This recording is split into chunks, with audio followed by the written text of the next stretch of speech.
देश की मौजूदा लोकतांत्रिक व्यवस्था में अहम चुनाव सुधारों की दरकार है। एक महत्वपूर्ण चुनाव सुधार चुनावी खर्च की सीमा को लेकर है। मौजूदा समय में लोकसभा के लिए चुनावी खर्च की सीमा 95 लाख रुपए और विधानसभा के लिए 28 लाख रुपए है।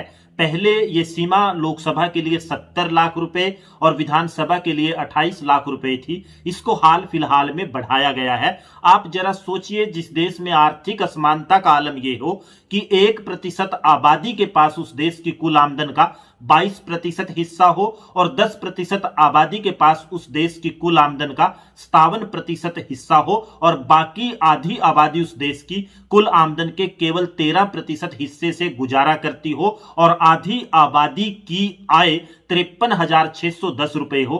क्या उस देश में चुनाव खर्च की सीमा लोकसभा के लिए 95 लाख रुपए और विधानसभा के लिए 40 लाख रुपए करना जायज है? क्या चुनाव खर्च में यह छूट देकर 95 लाख रुपए और 40 लाख रुपए हमने अपने देश की आधी आबादी को चुनाव लड़ने की प्रक्रिया से बाहर करने का काम नहीं किया? क्या हमने भारत की लोकतांत्रिक व्यवस्था का मजाक नहीं किया, जहां आधी आबादी के पास कुल आमदन का केवल 13% हिस्सा हो और उनकी आमदन 53,610 रुपए कुल हो? क्या वो आबादी लोकतांत्रिक अधिकार का इस्तेमाल 95 लाख रुपए खर्च करने की सीमा और 40 लाख रुपए खर्च करने की सीमा के बीच में कर सकती है? क्या लोकतांत्रिक व्यवस्था को मजबूत करने के लिए चुनाव सुधार की दरकार इस स्तर पर है कि चुनावों में होने वाले इस खर्च पर अंकुश लगे और कोई वैकल्पिक व्यवस्था इसके लिए तलाश की जाए, ताकि देश की आधी गरीब आबादी को भी चुनावी प्रक्रिया में बराबर के स्तर पर भागीदार बनाया जा सके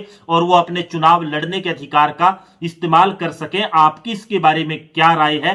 क्या ये चुनाव सुधार होना चाहिए? चुनाव खर्च जो लोकसभा के लिए मौजूदा समय में 95 लाख रुपए और विधानसभा के लिए 40 लाख रुपए है, उस पर अंकुश लगाकर किसी वैकल्पिक व्यवस्था की तलाश की जानी चाहिए, ताकि भारत के लोकतंत्र को और ज्यादा बेहतर और मजबूत बनाया जा सके। चुनावों में होने वाले खर्च पर कैसे अंकुश लगाया जा सकता है और कैसे भारत की लोकतांत्रिक व्यवस्था को और ज्यादा मजबूत बनाया जा सकता है, ताकि गरीब आबादी भी चुनाव प्रक्रिया में बराबर के स्तर पर भाग ले सके। इसके बारे में आपकी राय क्या है? कमेंट के माध्यम से बताएं।